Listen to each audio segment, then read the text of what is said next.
My name is Celina Okonkwo. And I had a list. Not the kind of list you write on paper and hide under your pillow like a teenager. No. Mine was locked in my chest, memorized, refined over years of watching the wrong men walk in and out of my mother's sitting room with their empty promises and borrowed confidence. My list was serious. He had to be tall, not basketball tall, but tall enough that I could wear my heels and still feel like a woman beside him. He had to be educated, university degree minimum, master's degree preferred, foreign university, a bonus that could not be overstated. He had to have money, not inherited money, and money, the kind that comes from discipline, not from a father who died and left property.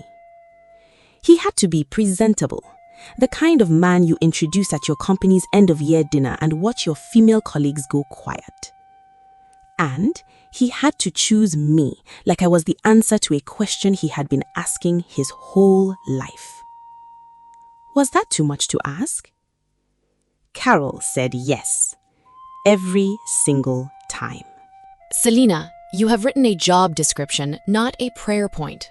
That was Carol on a Friday evening, sitting across from me at our usual spot, a small restaurant in Lekki where the jollof rice was decent and the pepper soup could reset your entire life. I dipped my spoon and did not look up. I know what I want, Carol. You know what you want to show off. That is different from what will make you happy.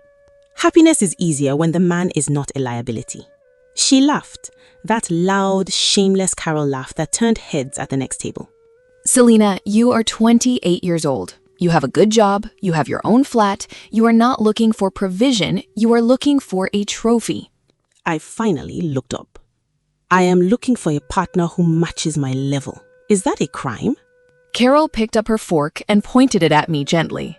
The problem with your level, my friend, is that you keep raising it every time someone gets close. I did not answer that. Because somewhere, quietly, I knew she was not entirely wrong. That conversation was on a Friday.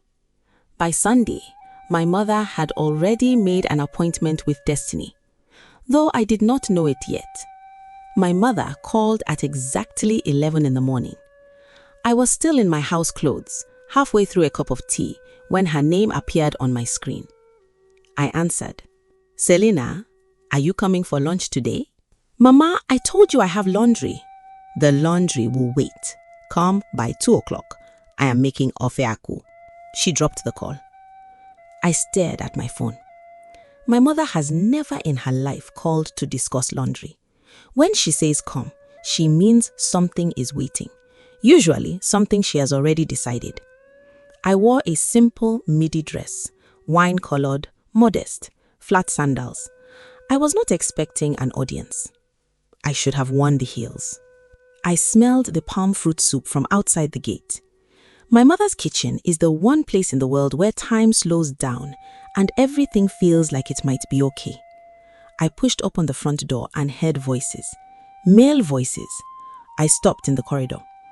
2 men, my Uncle Donatus and someone I did not recognize, sitting with my father in the parlor, talking about road construction and fuel prices, the way Nigerian men do when they are pretending the visit is casual. My mother appeared from the kitchen like she had been waiting exactly at that spot.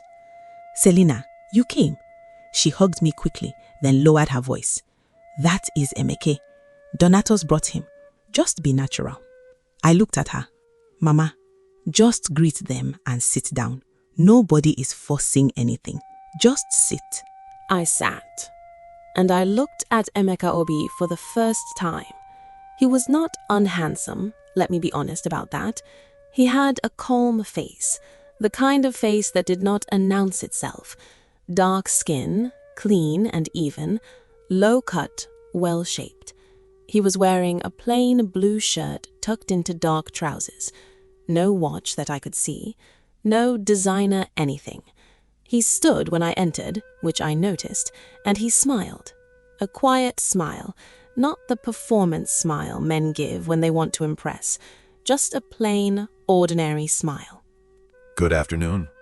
Good afternoon. I replied. And then we sat, and the men went back to talking about road construction. Lunch was the real audition, my mother's design, not mine.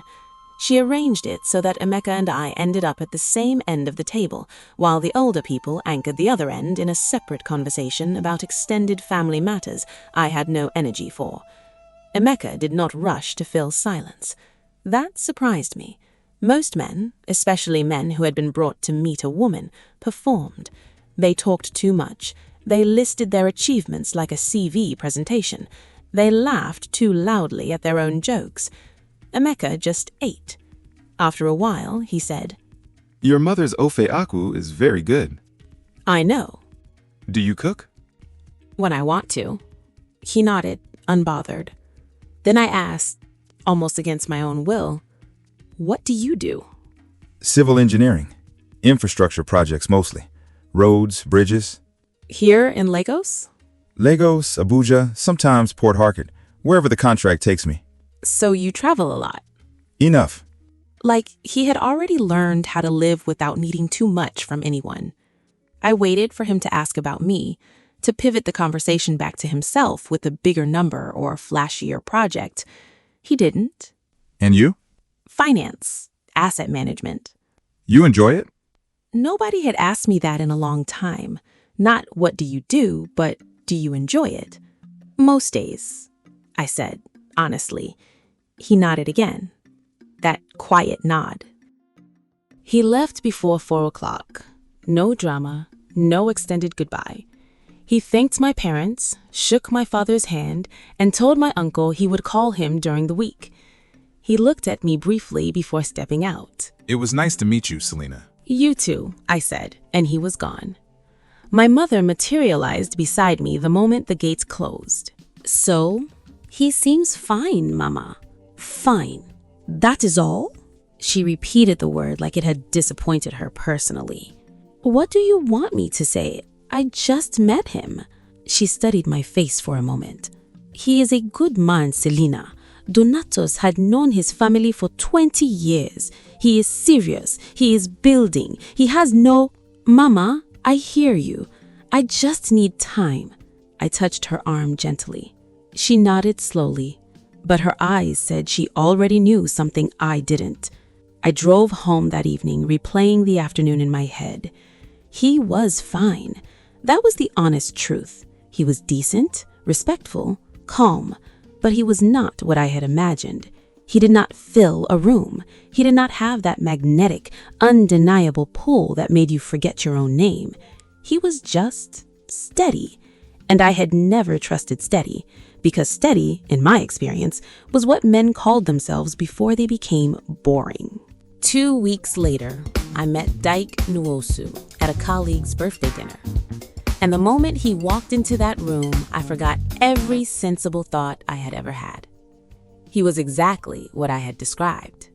Tall, expensively dressed, confident in a way that felt like weather. You didn't decide to feel it, it just arrived. He found me across a crowded table within 20 minutes of entering. "You look like someone I should know." I smiled. And just like that, the list that had lived in my chest for years, the careful, protected, hard-earned list, checked every single box at once. I thought I had found exactly what I wanted. I didn't realize I had just chosen my lesson. End of part 1.